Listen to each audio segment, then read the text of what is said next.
Hello, aspirants, and welcome to the UPSC Analyzer. Today, we will discuss newspaper analysis dated 23rd of October 2023. First news Israel and Hamas war को लेकर ही है। तो India ने humanitarian aid भेजी है Gaza को। तो India sends medical supplies disaster relief aid to war torn Gaza via Egypt. तो हमने एक्चुअली डिस्कस किया था राफा बॉर्डर के बारे में, जो कि इजिप्ट एंड गाज़ा स्ट्रिप पर पड़ता है। तो आपको बस राफा बॉर्डर क्रॉसिंग इसकी लोकेशन पता होनी चाहिए, क्योंकि ये न्यूज़ में बहुत ज़्यादा है। तो ये यहाँ पर बताया गया कि इंडिया ने एक्चुअली यहाँ पर ह्यूमैनिटेरियन एड भेजी है गाज़ा स्ट्रिप में। नेक्स्ट है one nation one poll, EC says it needs up to a year's lead time for EVMs and VVPATs। तो बहुत टाइम से ये एक टॉपिक है जो कि न्यूज़ में रहता है साइमल्टेनियस इलेक्शंस का। तो साइमल्टेनियस इलेक्शंस GS2 के लिए इंपॉर्टेंट हो जाता है। डायरेक्टली क्वेश्चन आ सकता है साइमल्टेनियस इलेक्शंस, तो आपके पास पॉजिटिव में पॉइंट्स होने चाहिए कि क्यों होना चाहिए साइमल्टेनियस इलेक्शंस, एंड कुछ नेगेटिव में पॉइंट्स होने चाहिए कि क्यों नहीं होना चाहिए साइमल्टेनियस इलेक्शन, एंड आपके पास एक बैलेंस्ड कंक्लूजन पहले से प्रिपेयर होना चाहिए। तो अगर आप PDF बाय कर रहे होगे तो आपको सारी डिटेल्स मिल रही होंगी, एंड नहीं बाय करो तो आपको खुद से साइमल्टेनियस इलेक्शन इस टॉपिक को प्रिपेयर करना है। लॉ कमीशन अपनी रिपोर्ट को फाइनलाइज करने वाला है साइमल्टेनियस पोल्स के टॉपिक पर ही, और इलेक्शन कमीशन से इससे पहले लॉ पैनल की मीटिंग हुई थी। तो इलेक्शन कमीशन का ये कहना है कि इलेक्शन कमीशन ने कभी इस आइडिया को अपोज नहीं किया साइमल्टेनियस इलेक्शंस के लिए, लेकिन कुछ लॉजिस्टिकल अरेंजमेंट्स की ज़रूरत है। फॉर एग्जांपल EVM मशीन्स को प्रोकर करना पड़ेगा, सारे पॉलिटिकल पार्टीज़ में कंसेंसस होना चाहिए कि साइमल्टेनियस पोल्स कराए जाएं, कॉरस्पॉन्डिंग अमेंडमेंट्स करने पड़ेंगे टू द कॉन्स्टिट्यूशन। तो अगर ये प्री रिक्विजिट्स हो जाते हैं तो इलेक्शन कमीशन को कोई भी प्रॉब्लम नहीं है साइमल्टेनियस पोल्स कराने के लिए। और इलेक्शन कमीशन का ये कहना है कि जब भी यहाँ पर बात होती है कि साइमल्टेनियस पोल्स कराने हैं तो लगभग 1 साल का समय चाहिए, 6 महीने या 1 साल का समय चाहिए इलेक्शन कमीशन को to prepare for the simultaneous polls, क्योंकि यहाँ पर बहुत सारी EVMs को प्रोकर करना पड़ेगा, एंड वैसे भी सेमीकंडक्टर की शॉर्टेज चल रही है। तो सेमीकंडक्टर की अगर शॉर्टेज चल रही है तो ऐसे में EVM को मैन्युफैक्चर करना मुश्किल हो जाएगा, क्योंकि इसमें भी सेमीकंडक्टर्स की ज़रूरत तो होती ही है। तो ये सारे कुछ इश्यूज़ हैं, तो ये इशू भी आप कोट कर सकते हो कि सेमीकंडक्टर शॉर्टेज है, चिप्स की शॉर्टेज है, एंड ये ज़रूरी होता है VVPAT एंड EVM मशीन्स के लिए। और EC इसके बिल्कुल अगेंस्ट है कि प्राइवेट मैन्युफैक्चरर्स को रोपन किया जाए प्रोडक्शन कैपेसिटी को बढ़ाने के लिए।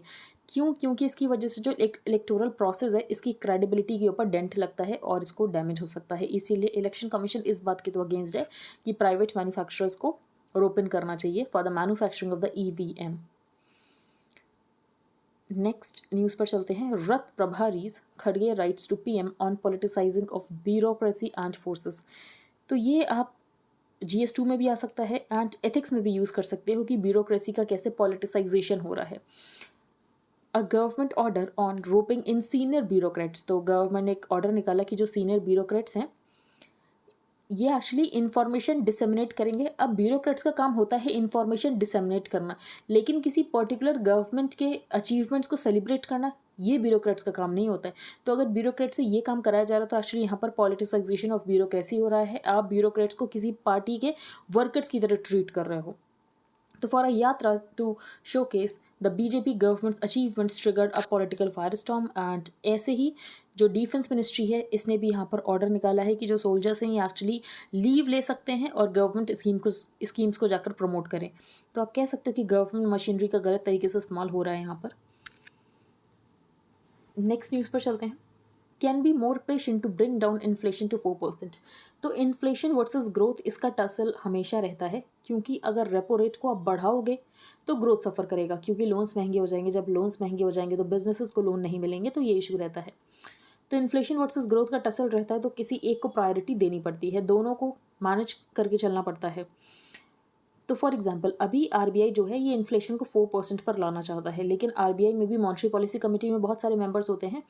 तो एक पर्टिकुलर मेंबर का ये कहना है कि हमें इतनी जल्दबाजी करने की ज़रूरत नहीं है 4% पर लाने के लिए। 5% तक आ गया है ना, तो हम ग्लाइडिंग पाथ के थ्रू भी जा सकते हैं कि आराम आराम से काम करें कि ग्रोथ सफ़र ना करे। ऐसा ना हो कि इन्फ्लेशन को कंट्रोल करने के चक्कर में ग्रोथ को हम सेक्रीफाइस कर दें।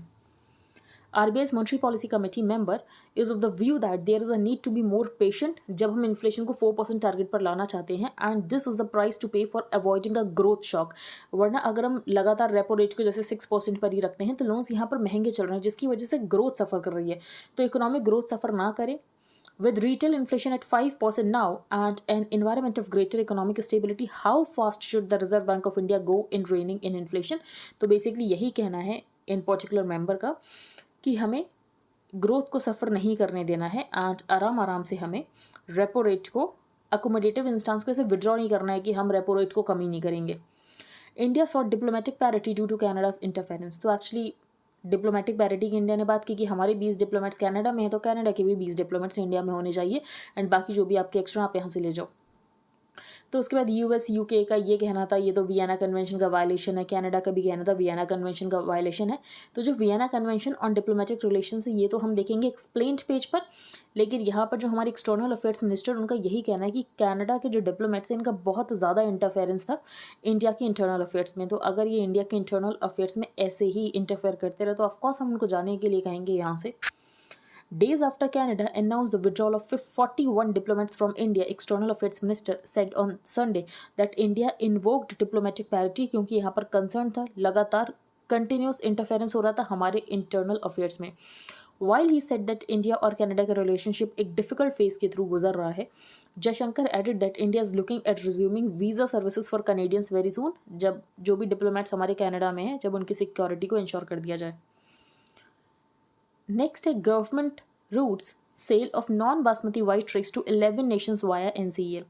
तो एक्चुअली अगर आपको याद हो तो जब डोमेस्टिक प्राइसेस बहुत ज़्यादा बढ़ गए थे राइस के, तो गवर्नमेंट ने राइस के एक्सपोर्ट के ऊपर बैन लगा दिया था, लेकिन इस बैन को कुछ नेशंस के लिए हटा दिया कि इन नेशंस में सप्लाई जाती रहे। तो कभी भी आप उन रिलेशंस लिख रहे हो उन नेशंस के बारे में, फॉर एग्जांपल इसमें भूटान है, तो आप मेंशन कर सकते हो कि फॉर एग्जांपल हमने राइस के एक्सपोर्ट के ऊपर बैन लगाए थे लेकिन इन नेशंस को हमने फिर भी अलाउ किया एक्सपोर्ट।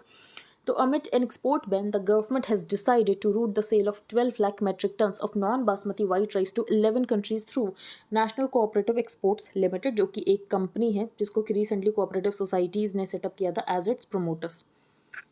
तो ये आपको पता होना चाहिए। बाकी नवाज शरीफ वापस आ गए हैं अपने सेल्फ इम्पोज्ड एक्सट्रेडिशन से, यहाँ पर कोई इंपॉर्टेंट पॉइंट नहीं है तो हम नहीं डिस्कस करेंगे। यहाँ पर वही जो फर्स्ट न्यूज़ हमने देखी थी उसका ही एक्सटेंशन है कि कैसे हमें ग्रोथ को सफ़र होने नहीं देना है। खड़गे राइट्स टू PM, तो वही पॉलिटिसाइजेशन ऑफ ब्यूरोक्रेसी हो रहा और एक clear violation of central civil services conduct rules of 1964। तो यहाँ पर गवर्नमेंट ऑफिसर्स का काम होता है इन्फॉर्मेशन को डिसेमिनेट करना, ना कि अचीवमेंट्स को सेलिब्रेट और शोकेस करना। फिर sale of non basmati white rice, तो यहाँ पर नेशंस भी मेंशन है कि कहाँ कहाँ पर हमने वाइट राइस को सेल किया जबकि हमने एक्सपोर्ट के ऊपर बैन लगा रखा था। ठीक है, अब हम चलते हैं आगे। यहाँ पर कोई इंपॉर्टेंट न्यूज़ नहीं है। एक इंपॉर्टेंट अनाउंसमेंट है UPSC एनालाइजर मेंटरशिप प्रोग्राम। आप इसको ज्वाइन कर सकते हो, आपका मेंस भी कवर होगा, आपका प्रीलिम्स भी कवर होगा एंड आपके करंट अफेयर्स भी कवर होंगे। तो करंट अफेयर्स को कॉम्प्रहेंसिवली कवर किया जा रहा है from all the sources which are relevant for the UPSC। Prelims specific series है जिसमें सारे इंपॉर्टेंट टॉपिक्स को कवर किया जा रहा है, +10 FLTs for practice. Mains specific mentorship भी प्रोवाइड की जाएगी एंड आपको आंसर राइटिंग को स्ट्रक्चर कैसे करना है ये सब भी आपको बताया जाएगा। एंड प्राइस यहाँ पर मेंशन है, you can make payment via UPI to the given UPI ID and बाकी आपको सारी अपनी डिटेल्स भेजनी है to the given email ID। ठीक है, अब हम आगे चलते हैं। यहाँ पर कोई इंपॉर्टेंट न्यूज़ नहीं, आप देख सकते हो सिम स्वैप फ्रॉड की, यहाँ पर फ्रॉड करके पैसे निकाल लिए जा रहे हैं अकाउंट से, इंपॉर्टेंट नहीं है आपके एग्जाम के लिए। अब हम चलते हैं आगे। 5 स्टेट्स में इलेक्शन है तो उसको लेकर न्यूज़ है। यहाँ पर एक प्रॉब्लम है कॉटन। तो कॉटन में आपको पता है कि पिंक बॉलवर्म जो है ये कॉटन को हिट करता है जिसकी वजह से कॉटन की ईल्ड कम हो जाती है। तो आपको बस ये पता होना चाहिए कि पिंक बॉलवर्म कौन सी क्रॉप को अफेक्ट करता है, ये बिल्कुल हो सकता है। ठीक है, अब हम आगे चलते हैं। BT कॉटन के बारे में अगर आपको कुछ भी इन्फॉर्मेशन हो then please tell me in the comment section. 4 women MLAs since its formation, Mizoram fray sets a higher glass ceiling. Glass ceiling क्या होता है? तो एक्चुअली एक सीलिंग होती है जो कि विजिबल नहीं होती है, लेकिन वो सीलिंग होती है जिसकी वजह से जो विमेन होती है उनको ऊपर नहीं बढ़ने दिया जाता है, विमेन का प्रमोशन नहीं होता है। तो वही हमें मिजोरम में देखने को मिल रहा है कि जब से मिजोरम का फॉर्मेशन हुआ है तब से अभी तक सिर्फ 4 विमेन MLAs ही बन पाई हैं। गवर्नमेंट एंड पॉलिटिक्स इंपॉर्टेंट, इस पेज पर कोई न्यूज़ होती नहीं है। थ्रू अ नैरो लेंस, तो यहाँ पर सेम सेक्स मैरिज जजमेंट की बात की गई है। कि ऑथर ने सबसे पहले तो ये कहा है कि जो हेट्रोसेक्सुअल कपल्स हैं इनके पास राइट टू मैरी एक फंडामेंटल राइट है, पहले तो यही छीन लिया गया। For example Shafin Jahan case में ये कहा गया था कि right to marry is a fundamental right, लेकिन इस जजमेंट में सुप्रीम कोर्ट का ये कहना है कि right to relationship is a fundamental right but right to marry is not a fundamental right, it is only a statutory right. Case का नाम है Supriya Chakraborty versus Union of India. Forget the recognition of the marriages of the sexual minorities. जो यहाँ पर heterosexual marriages थी, जिनके पास heterosexual couples के पास जो फंडामेंटल राइट टू मैरी था, ये भी वापस ले लिया गया। नवतेज सिंह जौहर में यूनानिमस रूलिंग आई थी एंड होमोसेक्सुअलिटी को डीक्रिमिनलाइज किया गया था, लेकिन ये जो Supriya Chakraborty versus Union of India का केस है, इसमें 3:2 से जजमेंट आया है एंड 3:2 जो यहाँ पर माइनॉरिटी वर्डिक्ट था एंड मेजॉरिटी वर्डिक्ट था एंड यहाँ पर सेम सेक्स मैरिजेस को रिकॉग्नाइज नहीं किया गया है। Despite dissenting opinions of the Chief Justice of India and Justice Sanjay Kishan Kaul, who accorded कि एटलीस्ट हमें यूनियन का राइट देना ही चाहिए, राइट टू सिविल यूनियन, लेकिन मेजॉरिटी वर्डिक्ट का ये कहना था कि हमें राइट टू सिविल यूनियन भी नहीं देना चाहिए and left it to the parliament, parliament यहाँ पर डिसाइड करे। द पिटिशनर्स हैड रिक्वेस्टेड कि जो स्पेशल मैरिज एक्ट ऑफ 1954 है, इसको हमें जेंडर न्यूट्रल बनाने की ज़रूरत है एंड जहाँ पर हस्बैंड वाइफ टर्म यूज़ किया गया है, चेंज इट टू स्पाउस। लेकिन सुप्रीम कोर्ट ने ये कहा कि हम एक्चुअली इसमें मीनिंग इंटरप्रेट नहीं करेंगे, इसको भी पार्लियामेंट के ऊपर छोड़ दिया गया है। तो ऑथर का ये कहना है ये जो डिसीजन है ये एक्चुअली सोसाइटल मोरालिटी को ऊपर रखता है ओवर कॉन्स्टिट्यूशनल मोरालिटी। तो कॉन्स्टिट्यूशनल मोरालिटी ये टर्म आई थिंक एथिक्स में 2-3 बार पूछा जा चुका है मेंस में कि explain the term constitutional morality. तो सबसे पहले तो आपको कॉन्स्टिट्यूशनल मोरालिटी के ऊपर प्रिपेयर योर शॉर्ट नोट्स नहीं प्रिपेयर किए हैं एंड अगर आप इंडियन एक्सप्रेस की पीडीएफ बाय करोगे plus static portion related to it, तो आपको कॉन्स्टिट्यूशन मोरालिटी और इसमें आपको एक शॉर्ट नोट मिल जाएगा।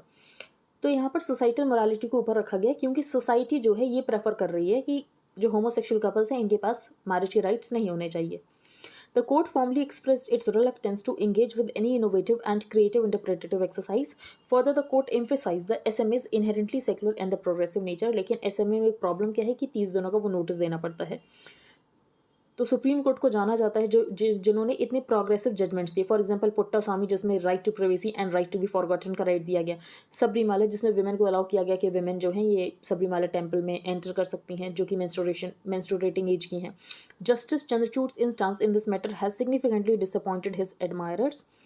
CJI chose to withhold recognition of the non-heterosexual marriages and Navtej Singh Johar case में कोर्ट ने ये कहा था कि कोर्ट गाइडेड होती है by the constitutional morality and not by the societal morality. तो ऑथर का क्वेश्चन ये है कि जब आपने ये बात कही थी कि कोर्ट गाइडेड होती है बाय द कॉन्स्टिट्यूशनल मोरालिटी, तो इस केस में आप क्यों यहाँ पर सोसाइटल मोरालिटी से गाइड हो रहा है? आपको यहाँ पर भी कॉन्स्टिट्यूशनल मोरालिटी से ही गाइड होना था। The court has even restricted the scope of the 9 जज bench in the Puttaswamy judgement. और इन्होंने ये कहा कि हमने राइट टू प्राइवेसी को अपील किया था, राइट टू मैरी को अपील नहीं किया था। Citing institutional constraints, CJI declined to interpret the SMA and ये कहा कि सेम सेक्स कपल्स को इसके एम्बिट में लाना है नहीं लाना है ये देखेगा पार्लियामेंट।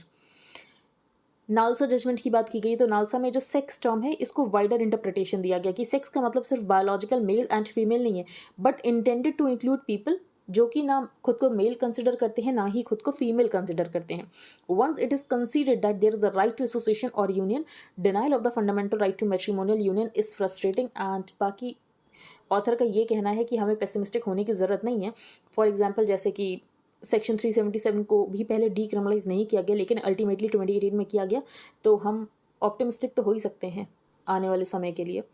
डिप्लोमेसी इन क्राइसिस ये हम डिस्कस नहीं करेंगे। इजराइल हमास का इशू जो कि हम काफ़ी दिन से डिस्कस करें, हमने सारी डिटेल्स डिस्कस कर ली हैं तो इसको हम नहीं डिस्कस करेंगे। होल्डिंग स्टडी इंपॉर्टेंट नहीं है। अ ईयर ऑफ सुनक, तो ऋषि सुनक को 1 साल हो चुका है ऑफिस में, prime minister's office in Britain, आपके एग्जाम के लिए इंपॉर्टेंट नहीं है। वूइंग द सूफी, अब ये आर्टिकल भी बहुत ज़्यादा पॉलिटिकल है कि बीजेपी ने सूफी संवाद महाअभियान शुरू किया है और ये जो एक्चुअली सूफी लीडर्स हैं उनसे बात कर रहे हैं, उनकी प्रॉब्लम्स जानने की कोशिश कर रहे हैं। तो पार्टी की जो माइनॉरिटी मोर्चा प्रेसिडेंट है उनका ये कहना है कि हम सूफी को पार्टी में इंक्लूड नहीं कर रहे हैं, हम सिर्फ उनके इश्यूज़ जानने की कोशिश कर रहे हैं कि उनकी क्या प्रॉब्लम्स है सो दैट हम उनकी प्रॉब्लम्स और डिमांड्स को फुलफिल कर सकें।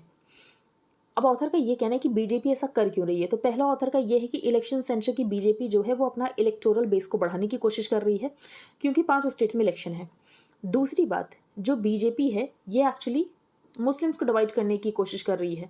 The Sufi dialogue is also constructed as a disruptive strategy of the BJP कि मुस्लिम्स में डिवाइड क्रिएट कर दिया जाए। Many political observers have argued that the BJP and for that matter the Sangh Parivar want to disrupt the collective strength of Muslims, और जो Muslims as a constitution minority इसको divide कर दिया जाए। ठीक है, आप इससे सहमत हो भी सकते हो, नहीं भी सहमत हो सकते हो, आपके ऊपर है। Towards a politics of presence, तो नारी शक्ति वंदन अधिनियम लेकर आया जाता है एंड वुमेन को रिजर्वेशन दिया जाता है in the parliament and the state legislative assemblies. तो ऑथर का सबसे पहले ये क्वेश्चन है कि विमेन को रिजर्वेशन की ज़रूरत क्यों है एंड विमेन का रिप्रेजेंटेशन क्यों होना चाहिए parliament and the state legislative assemblies में। सितंबर में history was made with parliament passing the women's reservation bill, नारी शक्ति वंदन अधिनियम, एंड विमेन को यहाँ पर दिया जाता है रिजर्वेशन। फॉर एग्जाम्पल ये जो आर्टिकल ऑथर ने डिस्कस किया है ये हम पहले भी डिस्कस कर चुके हैं। फॉर एग्जाम्पल हमारे बहुत सारे freedom fighters, women freedom fighters against थे और उन्होंने कहा था कि कोटा देने की ज़रूरत नहीं है। तो these range from the Sarojini Naidu's strong rejection of the quotas for women during the constituent assembly debates to Sushma Swaraj request की जो पार्लियामेंटेरियंस है ये इनको सपोर्ट करें एंड विमेन को रिजर्वेशन मिले। एट मोमेंट्स जो मेल मेंबर्स हैं ये एक्चुअली चाहते हैं कि विमेन का जो रिप्रेजेंटेशन है पार्लियामेंट में नहीं होना चाहिए क्योंकि एक पोटेंशियल थ्रेट पोज करती है टू इंडियन वैल्यूज़, क्योंकि विमेन अपने घरों से बाहर निकलेंगी। And often overlooked question is women को रिजर्वेशन की ज़रूरत ही क्यों है, क्या ये इक्वालिटी के अगेंस्ट नहीं है। First, implementing a mandatory quota in line, इसका मतलब यह है कि विमेन की प्रेजेंस बनेगी, तो पॉलिटिक्स ऑफ प्रेजेंस होती है इसकी वजह से। एंड स्टेट का ये इम्पेरेटिव है कि विमेन का रिप्रेजेंटेशन होना चाहिए और विमेन को सिर्फ एक कैटेगरी की तरह नहीं देखा जाना चाहिए in welfare schemes. They argue that women can bring unique skills, तो सबके अपने एक्सपीरियंसेस अलग होते हैं, तो विमेन के एक्सपीरियंसेस अलग होते हैं, तो विमेन अपना पॉइंट ऑफ व्यू लेकर आएंगी एंड उसकी वजह से डेलिब्रेशन डिस्कशन जो है वो और ज़्यादा इंक्लूसिव हो सकेगा। Second argument is that women in India इनके साथ इनविजिबिलिटी मार्जिनलाइजेशन की प्रॉब्लम है, लेकिन इन्होंने इनविजिबिलिटी एंड मार्जिनलाइजेशन को हमेशा रिजेक्ट किया है। फिर 1974 में टुवर्ड्स इक्वालिटी रिपोर्ट आती है एंड उसके बाद हमें पता चलता है कि विमेन को रिजर्वेशन देना क्यों ज़रूरी है। बहुत सारे मेजर्स लिए गए हैं, प्रॉपर्टी राइट्स दिया गया है विमेन को, बेटी बचाओ बेटी पढ़ाओ है 73rd 74th अमेंडमेंट जिसमें विमेन को रिजर्वेशन प्रोवाइड किया गया in the panchayat in the municipalities and the local governance. In contemporary times women have made significant strides, for example stem में विमेन का रिप्रेजेंटेशन बढ़ रहा है, हायर एजुकेशन में विमेन का रिप्रेजेंटेशन बढ़ रहा है, bureaucracy, aviation, medicine, space science, arts and literature. लेकिन कुछ प्रोसीजरल कंस्ट्रेंट्स है, फॉर एग्जांपल ये कहा गया है कि डीलिमिटेशन एंड सेंसस के बाद ही डीलिमिटेशन होगा एंड उसके बाद ही विमेन को रिजर्वेशन मिल पाएगा। यहाँ पर ऑथर ने 3 E's की बात की है, एंगेजमेंट, इमेंसिपेशन एंड एम्पैथी, ये इंश्योर करने की ज़रूरत है फॉर द विमेन। आगे हम चलते हैं, यहाँ पर कोई इंपॉर्टेंट न्यूज़ नहीं है। फॉरेक्स स्वैप मैच्योरिटी, तो एक्चुअली ये होता क्या है, तो सेल बाय स्वैप ऑप्शन होता है जिसमें क्या होता है कि जैसे आरबीआई ने लास्ट ईयर क्या किया था, जो बैंक्स हैं उनको $5 बिलियन दिए थे एंड ये कहा था कि 1 साल के बाद जो आरबीआई है ये $5 बिलियन को वापस ले लेगा। तो एक्चुअली यहाँ पर स्वैप हुआ है। अब इस स्वैप की वजह से फॉर एग्जांपल $5 बिलियन जो है बैंक्स जब आरबीआई को वापस करेंगे तो आरबीआई 40,000 करोड़ रुपए मार्केट में इन्फ्यूज़ करेगा, तो इसकी वजह से इन्फ्लेशन आ सकता है। तो इस इन्फ्लेशन को काउंटर करने के लिए क्या किया जाता है, तो ओपन मार्केट ऑपरेशंस किए जाते हैं। तो आरबीआई एक्चुअली क्या करेगा, आरबीआई मार्केट से गवर्नमेंट सिक्योरिटीज़ जो है उसको दे देगा और जो पैसा है वो वापस ले लेगा। तो आपको ओपन मार्केट ऑपरेशंस इंपॉर्टेंट है, तो ये भी एक टूल होता है लिक्विडिटी को मैनेज करने का, ओएमओ।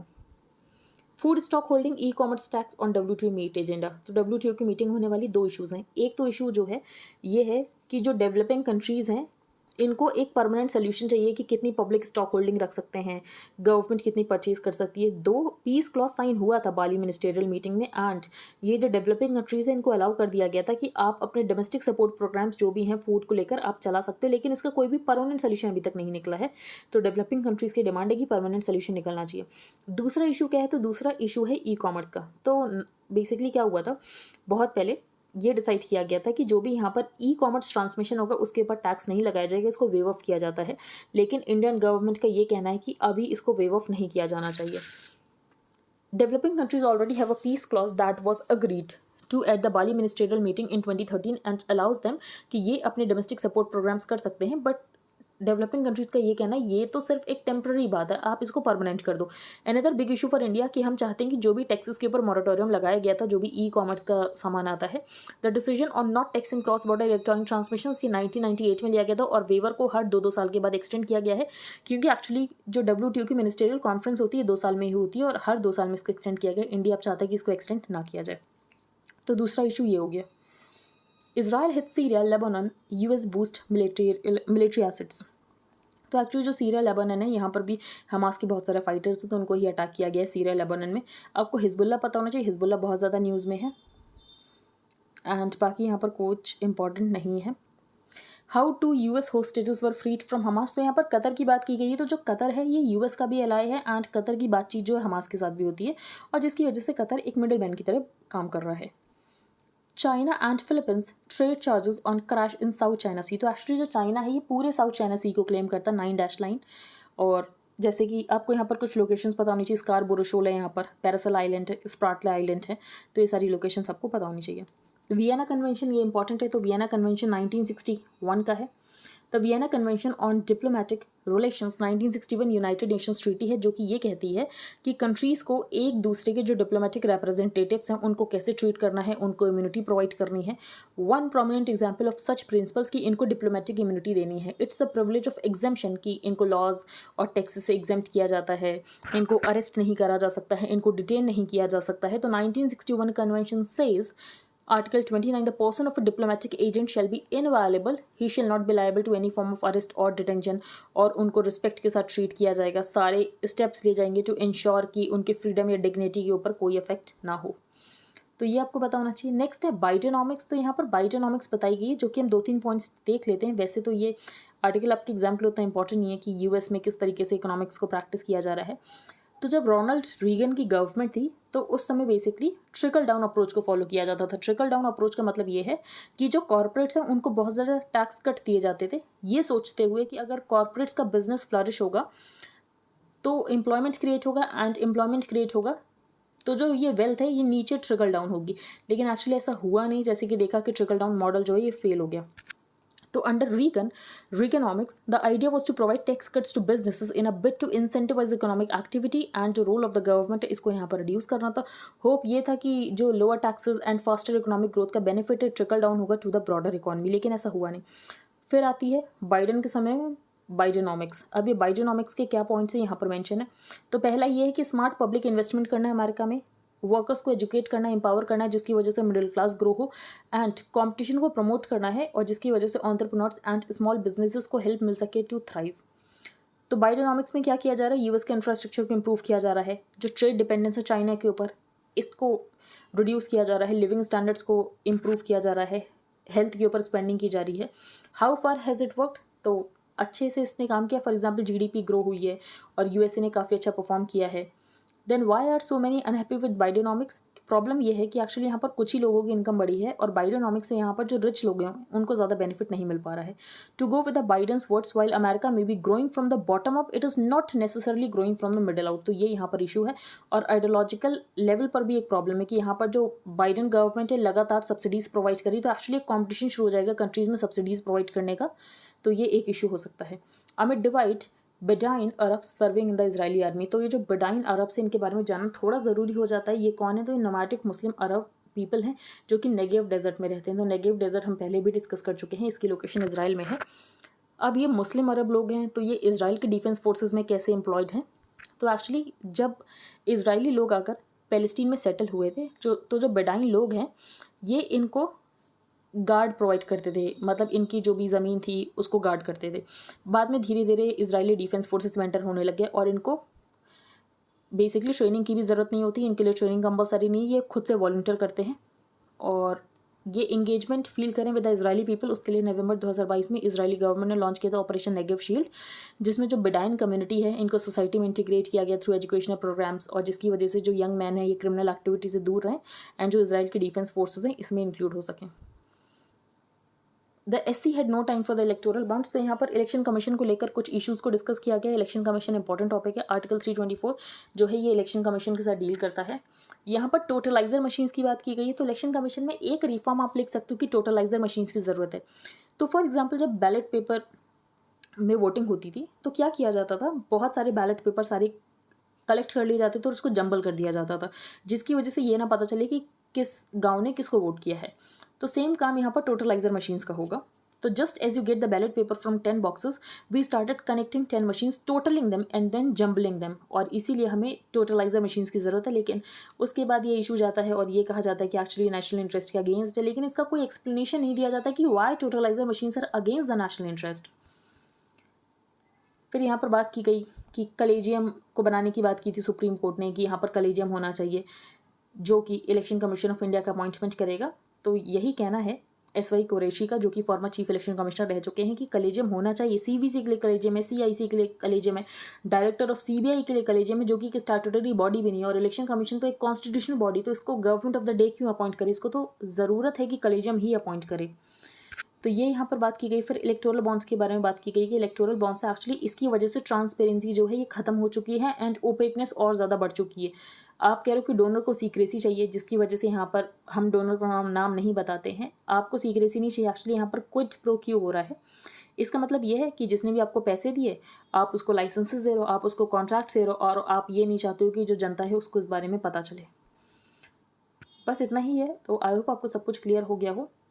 अगर आपका कोई भी डाउट है तो आप टेलीग्राम ग्रुप पर पोस्ट कर सकते हो। If you liked the analysis then please like, share and subscribe. Thank you and have a nice day.